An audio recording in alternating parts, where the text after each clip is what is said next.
The mirror in the music. The night had rolled on, sets blending into one another, amps being wheeled in and out.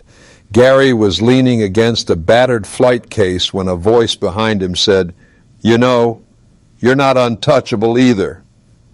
He turned to see the quiet jazz guitarist from earlier, the one who'd admitted he hadn't found his own voice yet.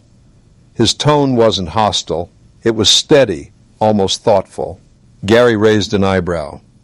"Oh, do tell." The young man hesitated, then pressed on.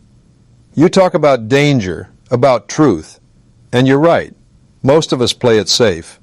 But I've been listening to you for years, and you have your own comfort zone, too." It wasn't the kind of thing people usually said to Gary Moore. Most were too busy praising him. But instead of bristling, Gary stayed silent, letting the words hang there.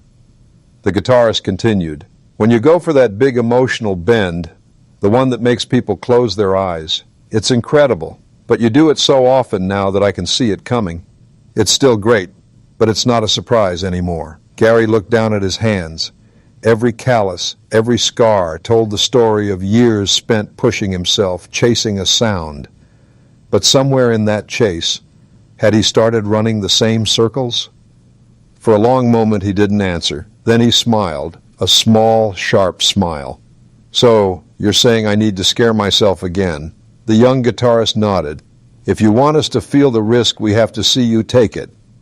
It was a strange feeling for Gary, being on the receiving end of the challenge he usually gave others. But he couldn't deny it. Somewhere deep down, he knew the kid was right. He thought back to his early days in Dublin, standing on rickety stages, playing solos that might crash and burn at any second. Back then, the thrill came from not knowing if he could pull it off.